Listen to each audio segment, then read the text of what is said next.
Good morning friends. आज मैं आपको मानव भूगोल के बारे में बताने का प्रयास करूंगा, जिसमें आसान भाषा में परिभाषाएं के बारे में बताऊंगा। पहले चैप्टर का नाम है ह्यूमन जियोग्राफी में मैंस definition, scope, evolution and branch.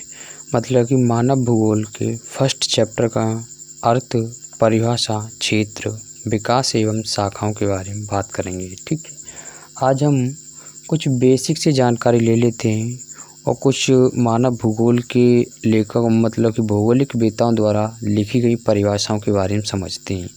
वो आसान भाषा में समझेंगे, जिसमें आपने सोचा भी नहीं होगा। ठीक, सबसे पहले जब मानव भूगोल पढ़ रहे हैं तो मैं कहना चाहता हूं कि उससे पहले थोड़ा बहुत भूगोल के बारे में पता होना चाहिए। पता होने के बावजूद भी जब बताते हैं मानव भूगोल से पहले भूगोल के बारे में, तो थोड़ा और अच्छा इंटरेस्ट में आने लगता है। ठीक है, तो सबसे पहले समझते हैं कि भूगोल को इंग्लिश में जियोग्राफी लिखा है।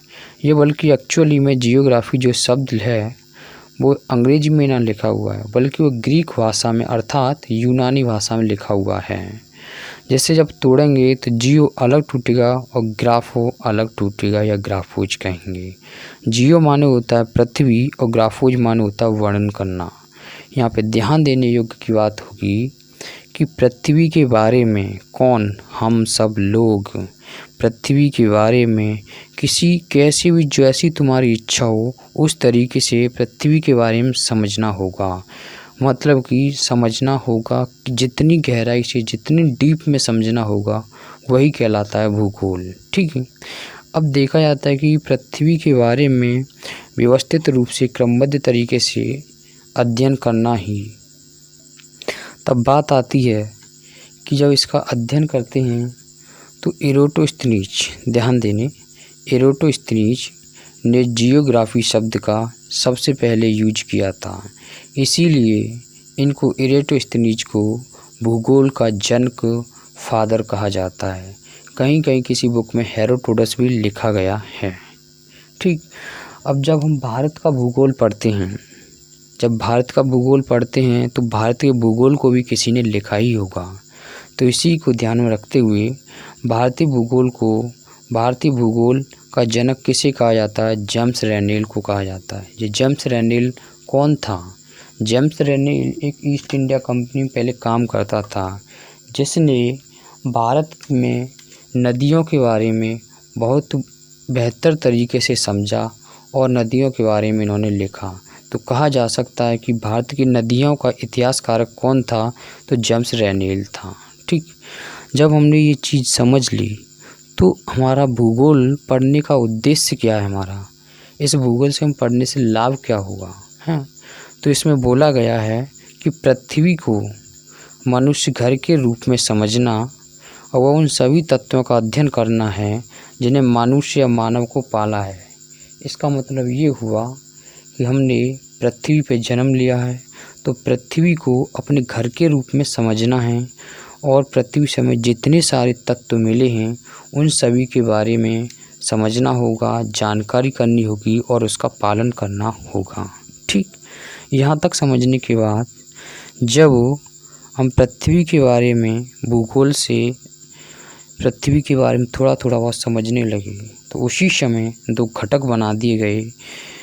क्यों कि पहली बात जो हमने देखा, दो घटक बना दिए। जैसे पहली बार देखा तो कुछ ऐसी वस्तुएं थी, ऐसी चीज़ें थी जो कि पहले से ही मौजूद थीं और कुछ ऐसी चीज़ें थीं जो कि मनुष्य ने बनाई हुई थीं।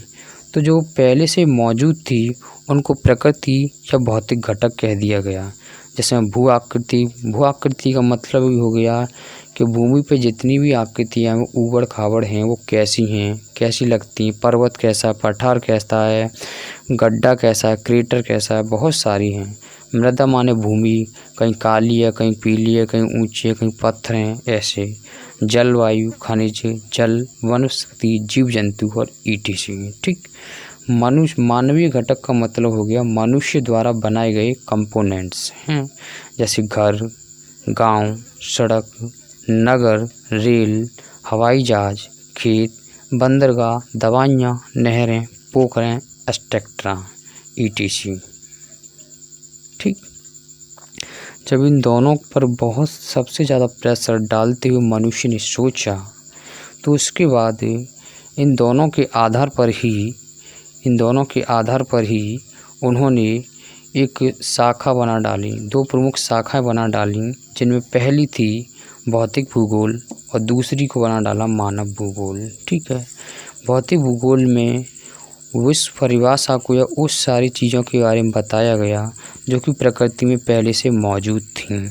तो इसकी परिभाषा एक सादा सी हो जाती है कि भौतिक भूगोल की परिभाषा कि भौतिकी पर्यावरण का अध्ययन ही भौतिक भूगोल कहलाता है। देखिए, भौतिकी पर्यावरण लिखा गया है यहाँ पे, हम प्राकृतिक वातावरण भी लिख सकते हैं, प्राकृतिक पर्यावरण भी लिख सकते हैं। ठीक, अब ध्यान दीजिए, यहाँ लिखा गया मानव भूगोल, जिसे हम पढ़ने जा रहे हैं, ह्यूमन जियोग्राफी। इसी नाम से स्पष्ट है, जिसमें नाम लिखा हुआ मनुष्य मतलब कि मानव, तो कुछ मानव से संबंधित ही होगा भूगोल, और उसी के बारे में हमें पढ़ना है। ठीक है, मनुष्य का भूगोल के पर क्या प्रेशर डलता है, क्या प्रभाव डलता है और उसका संबंध मनुष्य से किस प्रकार है, इसके बारे में हम जानकारी करेंगे। आप थोड़ा सा ध्यान दीजिए, जब हम घटक बता रहे थे, मानवीय घटक और भौतिक घटक, तो भौतिक घटक पहले से वो मौजूद थे। उन भौतिकी घटकों में से ही तो मनुष्य ने बनाया ही है, मतलब कि इन सभी घटकों कंपोनेंट्स की सहायता से ही इन सारी चीज़ों का निर्माण किया है, मतलब कि इनका सहारा लेके इन्होंने किया है। ठीक है, और इनका सहारा लिया है तो ये कुछ न कुछ तो इस पर प्रभाव डालेंगे। ठीक है, तो देखा गया मानव भूगोल की परिभाषा में कि भौतिकी पर्यावरण के अध्ययन के साथ हैं, जिसमें लिखा है भौतिक पर्यावरण के साथ मानवीय गतिविधियों का क्षेत्रीय अध्ययन, मतलब मनुष्य कुछ कर रहा है, भौतिकी वातावरण में जितनी सारी चीज़ें हैं उनसे ही कुछ काम कर करके ही इन्हीं चीज़ों का निर्माण कर रहा है। तो कह देंगे कि भौतिकी पर्यावरण के साथ मानवीय गतिविधियों का क्षेत्रीय अध्ययन। ठीक, यहाँ एक लिखा गया अन्योन क्रिया। अन्योन क्रिया का मतलब है कि किसी चीज़ को बिना टच किए हुए एक दूसरे को प्रभावित करना। ठीक है, मानव भूगोल भूगोल को प्रभावित कर रही है और भौतिक भूगोल मानव भूगोल को प्रभावित कर रही है। जैसे हम इसका यूज कर रहे हैं तो ये किसी न किसी रूप में हमें प्रभाव इफ़ेक्ट कर ही रहा है और हम इसे इफ़ेक्ट प्रभावित कर रहे हैं। तो इनके बीच में जो क्रिया चलती रहती है उसे कहते हैं अन्योन क्रिया। ठीक, अब हम आगे थोड़ा सा और समझते हैं, उसके बाद हम मानव भूगोल के बारे में बेसिक से समझेंगे और परिभाषाएं के बारे में समझते हैं। देखिए, थोड़ा और समझते हैं द्वैतवाद क्या होता है। द्वैतवाद एक्चुअली कुछ नहीं होता, इन दोनों ही चीज़ों का होता है। आपने देखा जब मानव भूगोल और भौतिक भूगोल में के बीच में कोई न कोई संबंध था। ठीक है, कहा जाता है कि वो एक दूसरे के पहलू हैं। कुछ भौगोलिक वेताओं ने भूगोल को भौतिक भूगोल कह दिया गया तो मानव भूगोल कह दिया गया। आपको हम बता दें कि ये जो दो पार्ट बनाए गए हैं ये हमें समझाने के लिए अच्छी तरह से हमारे दिमाग में बैठ जाएं।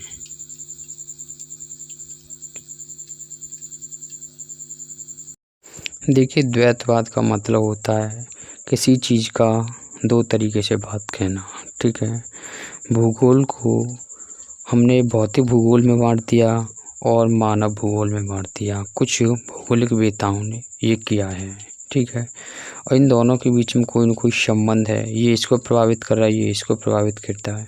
थोड़ा सा ध्यान से डीप में जाके देखिए, क्या ये दोनों एक दूसरे से अलग हो सकते हैं? क्या ये इसके बिना चल सकती है या इसके बिना ये चल सकती है? नहीं है। तो समझाने के लिए बता देते हैं, कुछ भौगोलिक वेताओं ने क्रमबद्ध भूगोल भी कह दिया गया है और पादप भूगोल। क्रमबद्ध भूगोल का मतलब हो गया जहाँ कहीं भी हम देख रहे हैं तो उसे मतलब कि जानकारी जो ले रहे हैं भूगोल की वो सही तरीके से एक सीरीज में एक सही क्रम में देखना। प्रादेशिक भूगोल में ये बोल दिया गया है कि कुछ छोटे छोटे प्रदेश बना लीजिए, महासागर है ना, महाद्वीप, फिर उनके बाद जो जानकारी इसमें कर रहे थे वो क्रम से इनके बारे में करते चलीजिए छोटे छोटे में। जैसे कि हम सपोज दैट एक एग्जाम्पल दें, जैसे हमारा भारत देश है और अन्य देश है, तो इस देश में पहले कीजिए वही जानकारी कि पहले महाद्वीप के बारे में, फिर उसके कॉन्टिनेंट्स के बारे में, फिर जो जलवायु फलवायु के बारे में एक्सेट्रा। वैसे ही किसी अन्य प्रदेश में जानकारी कीजिए, वैसे ही बताया जाता है। नोमोथेटिक में भी और एंजियोग्राफी में भी उसी तरीके से ही बताया जाता है थोड़ा, ठीक है। तो ध्यान से देखा जाए तो ये एक दूसरे के पहलू हैं। तो प्रकृति और मनुष्य, इन दोनों को एक दूसरे से कभी अलग नहीं किया जा सकता है। तो साफ साफ लिखा है कि प्रकृति व मानव अभाज्य तत्व हैं, मतलब इन्हें विभाजित नहीं किया जा सकता और इन्हें पूर्णतः में देखना उचित है। इन दोनों को पूर्णतः में देखना उचित है सही तरीके से, ठीक। आई होप आपको समझ में आया होगा। अब हम चलते हैं कुछ अलग मानव भूगोल की परिभाषाओं के बारे में बेसिक से समझेंगे, ठीक है। बहुत सारी परिभाषाएं दी हुई हैं, जिनमें से कुछ इम्पोर्टेंट परिभाषाएं बहुत ही महत्वपूर्ण हैं। इन सारी परिभाषाओं को रिवाइज कीजिए और 100% आपको श्योर इन्हीं में से पढ़ने को मिलेगा। और इस तरीके से मैंने बताया है इमेजिंग से, जिससे कि तुम भूलें नहीं, ठीक है। यहाँ लिखा गया 19वीं शताब्दी, किसी बुक में 19 में लिखा है, किसी बुक में 18वीं शताब्दी में लिखा है, तो इस पे ज़्यादा गौर नहीं देंगे, ठीक है। कहा जाता है कि जब हम मानव भूगोल पढ़ रहे हैं तो सबसे पहले प्रश्न यही बनता है कि मानव भूगोल का जनक किसे कहते हैं। तो इस समय कहा जाता है प्रेजेंट टाइम में फादर ऑफ ह्यूमन जियोग्राफी, मतलब कि ह्यूमन जियोग्राफी के वर्तमान पिता किसे कहेंगे या जनक किसे कहेंगे, तो कहेंगे फ्रेडरिक रेडचेल को, ठीक है, फ्रेडरिक रेडचेल को, ठीक। फ्रेडरिक रेडचेल एक जर्मन के मानव भूगोल के बहुत ही बड़ी भौगोलिक वेत्ता ही थे, ठीक है। देखिए इमेज से समझिए, ठीक है। ये कोई मैंने बनाया हुआ है, इन्हें समझिए फ्रेडरिक रेडचेल हैं, है ना। इनका जन्म हुआ कहाँ पर, जर्मन में। इन्होंने जब पूरी मानव भूगोल के बारे में जब इन्होंने सब कुछ पढ़ लिया तो उन्होंने एक बुक लिखी थी एंथ्रोपोजियोग्राफी, और एंथ्रोपोजियोग्राफी में ही मानव भूगोल के बारे में इन्होंने बताया हुआ है, ठीक। अब थोड़ा सा नीचे आइए, ये मैंने 2 इंसान बनाए हुए हैं। इंसान बहुत सारे हो सकते हैं, मतलब कि इंसान का मतलब मानव हो गए, है ना। यहाँ लिखा गया सेंटर पॉइंट, ठीक है, एनवायरनमेंट इफेक्ट। इसका मतलब ये हुआ कि फ्रेडरिक रेडचेल ने ये कहा है कि मानव भूगोल ने मनुष्य को एक केंद्र मानते हुए कहा है कि जो वातावरण है, भौतिकी वातावरण या प्राकृतिक वातावरण, जिसमें हमने आपको पीछे की तरफ बताया था, जैसे खनिज हो गई, जलवायु हो गई, और देखिए भू आकृति विज्ञान हो गई, भूकंप, ये बहुत ही सारी चीज़ें हैं, पेड़ पौधे जीव जंतु हैं, यही भौतिक वातावरण है। तो इनमें के बीच में इनको सेंटर पॉइंट माना है उनमें, ठीक है। और उसके बाद क्या कहा गया है, सेंटर पॉइंट माना है। तो उन्होंने जब परिभाषा दी तो क्या दी कि जो कि मानव भूगोल के दृश्य, देखिए ये मानव भूगोल के बारे में बता रहे हैं, तो मानव भूगोल के दृश्य मान लेते हैं हम, ठीक है।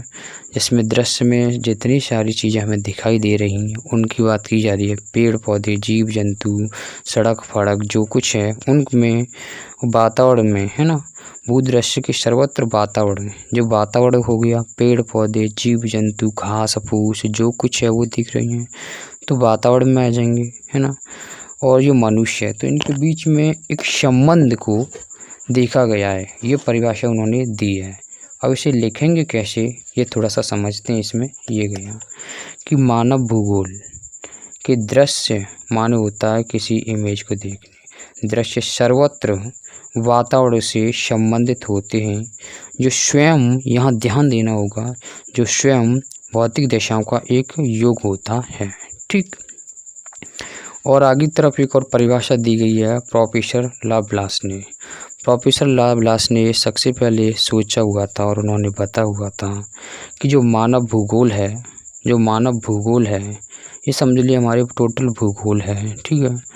भूगोल है तो उन्होंने बोला था पहली बात कि मानव भूगोल भूगोल का ही एक अंग है। और उन्होंने दूसरी बात क्या कही कि जो पृथ्वी है, पहली बात तो इन्होंने ये कही कि भूगोल मानव भूगोल एक भूगोल का अंग है। दूसरी बात इन्होंने ये कही कि पृथ्वी, ठीक है, पृथ्वी, और क्या कहा है कि पृथ्वी पे बनने वाले जितने भी जो कुछ है उनके बीच में एक संबंध होता है, ठीक है। तीसरी बात उन्होंने यह कही कि पृथ्वी और पृथ्वी से संबंधित वस्तुओं का अध्ययन भूगोल के अंतर्गत किया जाता है, ठीक है। यहाँ तक तो ये वैसी बातें कही थी जो कि परिभाषा से रिलेटेड नहीं थी, पर समझाने के लिए उन्होंने अपनी परिभाषा को सामने पेश करने के लिए उन्होंने इन बातों को रखा, जिससे कि इंसान को अच्छी तरीके से समझ में आ चुके हैं, ठीक है। अब उनकी परिभाषा क्या बनती है ये देखते हैं, ठीक है। परिभाषा ये बनती है कि भौतिक वातावरण, क्या कहा जा रहा है, भौतिक वातावरण में वो सारी चीज़ें आ जाएंगी, भू रचना, जल, वायु, जीव जंतु, ये सारी चीज़ें हो गई। और क्या कहा गया है कि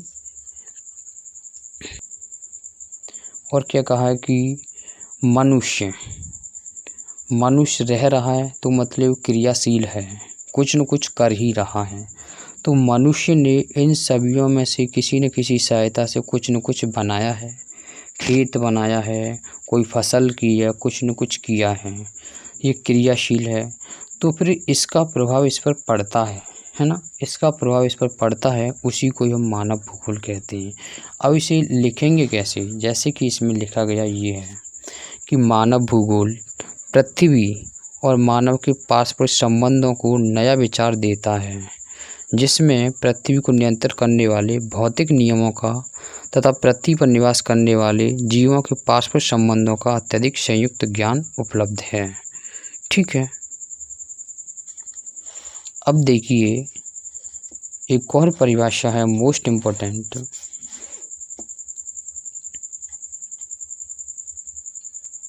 एक और परिभाषा है सबसे मोस्ट इम्पोर्टेंट, ये फ्रांसीसी एक प्रोफेसर विडाल डी लाब्लास थे, ये मनुष्य हमने बना दिया है, प्रोफेसर विडाल डी लाब्लास। ये कहाँ के थे, फ्रांसीसी थे, ठीक है। इन्होंने क्या बोला था कि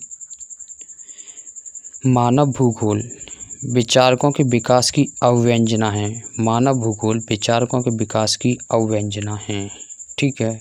और एक और बात कही थी, विचारकों के विकास की अवव्यंजना है, और जो पृथ्वी है उनके भौगोलिक ज्ञान का विस्तार और कोई खोज का तक प्रमाण नहीं है। ये समझाने का यह प्रयास कर रहे हैं कि मानव भूगोल के अंतर्गत पृथ्वी की उन चीज़ों का अध्ययन नहीं किया जाता जिनसे हमने ज्ञान प्राप्त किया है, और उनकी खोज का कोई परिणाम नहीं है। जैसे कहा जाता है कि पृथ्वी के अंदर हीरे कहाँ पाए जाते हैं, पेट्रोल कहाँ से निकाली जाती है, ज्वालामुखी कहाँ कैसे आता कैसे नहीं आता, इन सभी का विस्तार और इनके बारे में कैसे पता किया, किन्होंने किया, उन सभी के बारे में अध्ययन नहीं किया जाएगा इसमें, बल्कि विचारकों के विकास की अवव्यंजना की जाएगी। तो देखिए परिभाषा क्या हो जाएगी प्रोफेसर विडाल डी लाब्लास की कि मानव भूगोल विचारकों के विकास की अवव्यंजना है, ना कि भौगोलिक ज्ञान का विस्तार और खोज का कोई तात्कालिक परिणाम है, ठीक है। अब देखिए तीसरी परिभाषा हो जाए, तीसरी परिभाषा ये आती है प्रोफेसर विडाल डी लाब्लास और ब्लास, ठीक है। इन दोनों के द्वारा कोई अपनी शिक्षा को किसी के सामने पेश करता है, जिससे कि आगे जाकर ज़िंदगी में उसका नाम कोई याद रखा जा सके। तो इनकी एक शिष्या थी, ठीक है, इनकी एक शिष्या थी प्रोफेसर जीन ब्रुन्स, जो कि फ्रांस की थी। जैसे कि हमने यहाँ दे दिया, दो ये टीचर हो गए इनके, एक प्रोफेसर डी लाब्लास और दूसरे हो गए ब्लास। इन दोनों ने ये पढ़ाई, तो ये नीचे हो जाएगी शिष्या, ठीक है। तो हमने ये शिष्या बना दी है प्रोफेसर जीन ब्रुन्स डी लाब, मतलब प्रोफेसर जीन ब्रुन्स, ये फ्रांस की थी। इन्होंने एक बुक लिखी थी, क्या लिखी थी? ला जियोग्राफी ह्यूमन, ला जियोग्राफी ह्यूमन, ठीक है। उसमें इन्होंने मानव भूगोल के बारे में बताया हुआ है, ठीक है। समझते हैं क्या है, ठीक। इन्होंने बताया कि मानव भूगोल जो है, मानव भूगोल पृथ्वी पे सारे सभी तथ्य हैं, जितने भी तथ्य दिखाई देते हैं और आप सभी तथ्यों के बारे में जानते हैं, ठीक है। तो जितने सारे तथ्य हैं उन तथ्यों का पर मनुष्य कुछ न कुछ काम करता रहता है, तो मनुष्य का उन तथ्यों पर क्या प्रभाव पड़ रहा है, मनुष्य का वे सारे तत्व हैं उन पर मनुष्य क्रियाशील है तो कुछ न कुछ काम करेगा। और वे सारे तत्वों की बात की जा रही है जो पृथ्वी पर हैं। जब मनुष्य कुछ न कुछ काम करेगा तो उस पर कोई न कोई प्रभाव जरूर पड़ेगा। तो कहा जा रहा है उनका प्रभाव पड़ता है, ठीक है। और उसमें पृथ्वी के धरातल पर वे सारी घटनाएं होंगी या वे सारे तथ्य होंगे हैं, पृथ्वी के धरातल पर वे सभी तत्व जिनमें मनुष्य प्रभावित कर रहा है और उनमें से विशेष छांटकर एक श्रेणी में रखा जाता है, उन्हीं कोई मानव भूगोल कहा गया है। इसकी परिभाषा कैसे हो जाएगी आप समझना, ठीक है। मानव भूगोल उन सभी तथ्यों का अध्ययन है, समझिए। मानव भूगोल उन सभी तथ्यों का अध्ययन है, ये हो गए सभी तथ्य, है ना। क्या कहे, जो मानव के क्रियाशील से, ये मानव कुछ काम कर रहा है क्रियाशील से प्रभावित है, मानव कुछ काम कर रहा है तो इससे कुछ प्रभावित हो रहे हैं। और मैंने आगे बोला था आपको, और जो हमारी पृथ्वी के धरातल पर, हमारी पृथ्वी की सतह पर, हमारी जो पृथ्वी है उसकी सतह पर घटित होने वाली घटनाएं में से सब बहुत सारी घटनाएं घटित होती हैं।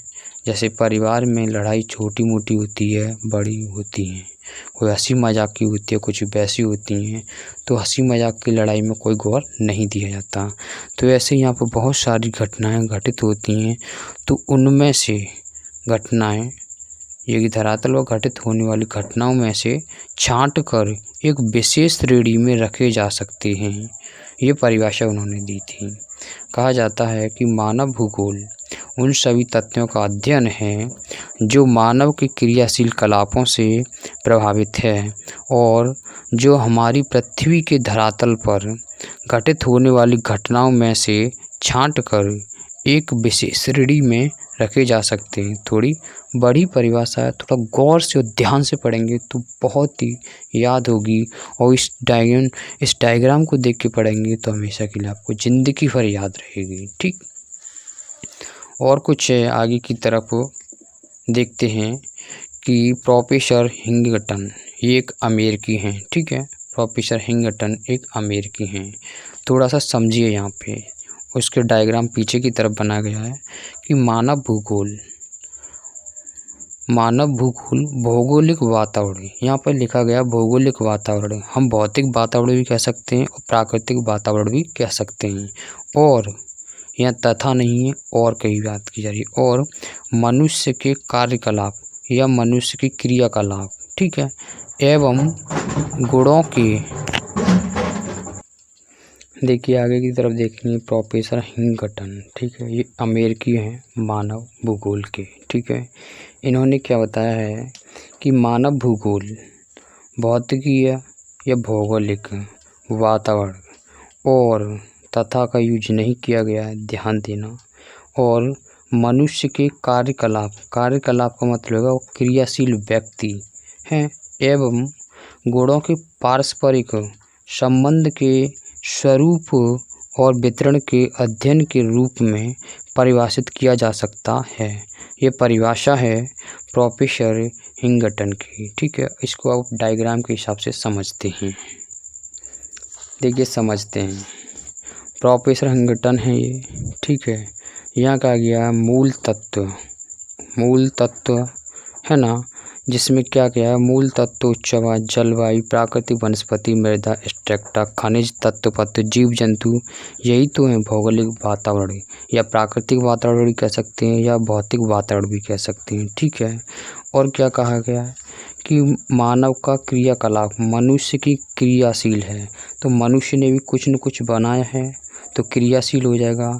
जैसे कि मतलब पेड़ पौधों में पानी लगाना, फल तोड़ना, कटाई करना, खेती में कुछ बोना, सड़क बनाना, पुल बनाना, नहर बनाना, दवाइयाँ बनाना, तो मनुष्य हो जाएगा क्रियाशील। ठीक है। और उसके साथ साथ मानव के गुण है ना, कि ऐसा तो नहीं है कि जो बूढ़ा है वो खेत में काम कर रहा हो, नहीं कर सकता ना, एज के अनुसार और जो गुण हैं उसी के अनुसार काम कर रहा है। तो इन तीनों के संबंध है ना के बारे में अध्ययन करते हैं, तो वितरण के अध्ययन के रूप में किया जाता है, जो कि आपको आगे इस तरफ समझ सकते हैं। अब देखो कुछ परिभाषाएं और रह चुकी हैं, जिन परिभाषाओं को हम किसी नेक्स्ट वीडियो में दूसरे पार्ट में आपको बताएंगे। ठीक है। जिसमें आई होप आपको ये पूरी वीडियो पसंद आई होगी। आपको मिलते हैं अपनी नेक्स्ट वीडियो में। जय हिंद, जय भारत। वीडियो को पूरा देखिए, एक बार नहीं समझ में आता दूसरी बार देखिए, यह निश्चित है मुझे कि आपको पहली बार में ही समझ में आएगा। ठीक है। अब दूसरी नेक्स्ट वीडियो में हम थोड़ा बहुत और बताएंगे परिभाषा, और उसके बाद हम उसके क्षेत्र के बारे में समझेंगे। ठीक है।